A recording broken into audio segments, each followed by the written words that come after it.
Hey guys, welcome to Reality TV Rundown, where I break down all sorts of cool news in reality television. Right now, we're talking about Storage Wars Canada. They've released the full cast list, and there's some really interesting characters. Also, we're going to talk about what you might find in a Canadian storage locker unit. Let's get into it here on Reality TV Rundown. Now, Storage Wars Canada is going to be broadcast on OLN, the Outdoor Life Network. And they've ordered 36 episodes, which is crazy.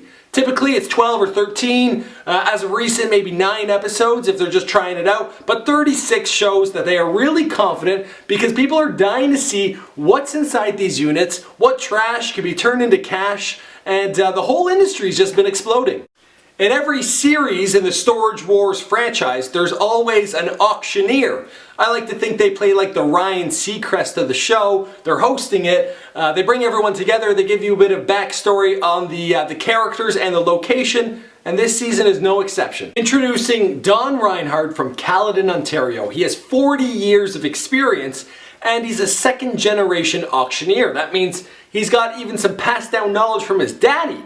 So this guy certainly knows what he's talking about, and I love when there's an old guy in a show. You know, no one can challenge years of experience. The first character is Roy Dernbeck from Mississauga, Ontario. Now this guy, you can tell right off the bat he's the villain of the group. He kind of has a Dave Hester thing going on with the black shirt and the black hat. And he goes on to say, you know what, Canada? You better pay your bills or I'm gonna own your shit. Those are some pretty strong words coming from this guy, and it makes me wonder, if he wants to own shit so badly, why not get into the porter potty business? Forget Storage Wars. Now our second character is Ursula Stoff from Woodbridge, Ontario. Ursula is an absolutely terrible name. I thought that was only something from The Little Mermaid, but apparently she's rocking it and she's rocking it well. This girl loves to dress up and she's wearing stilettos and a fancy attire, even to a storage auction. Ursula is the knockout, she certainly is, and she has an interesting story. Kind of like the girls in Storage Wars Texas that are looking for furniture so they can repurpose them, Ursula is looking for clothing. Now typically in storage units, clothing is kind of a throwaway item. Well, she is selling this stuff on eBay. She is turning drab to fab, vintage to cash in her pocket, and she's cleaning up. So I'm excited to see more from Ursula.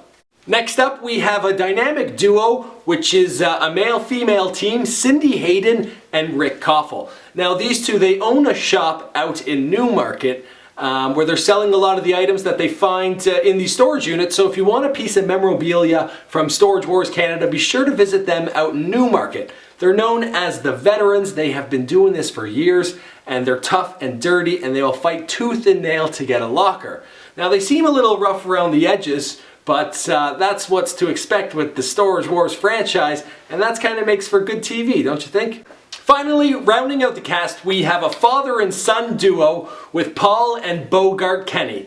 Man, I thought Ursula was a bad name. Bogart is even worse. Anyway, these two guys, apparently they're fighting about everything. The dad has a really cool story. The dad was a professional poker player for 30 years. And then he turned that into a side business of selling collectibles. So that lends itself easily to Storage Wars. And he's got his son with him, Paul, to learn some tricks of the trade and likely to do some heavy lifting.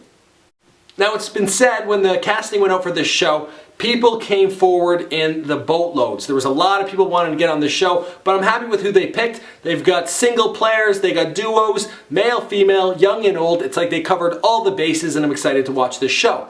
Now I want to throw out a question to you guys. What do you think they're going to find in these Canadian storage units? I got to imagine they're going to find a stuffed beaver, or even better, a stuffed polar bear. Certainly they're going to find some Molson Canadian memorabilia, maybe some snowshoes they can wear outside the unit, or maybe they'll get lucky, they'll stumble upon an entire stack of cash, get really excited, and then find out it's Canadian Tire money and realize they're only up like $2. Anyway guys, I'm Michael McCrudden. Thanks for watching Reality TV Rundown. I upload videos talking about reality TV news all the time, so be sure to like, comment, and let me know who your favorite character is and what you expect them to find in these units.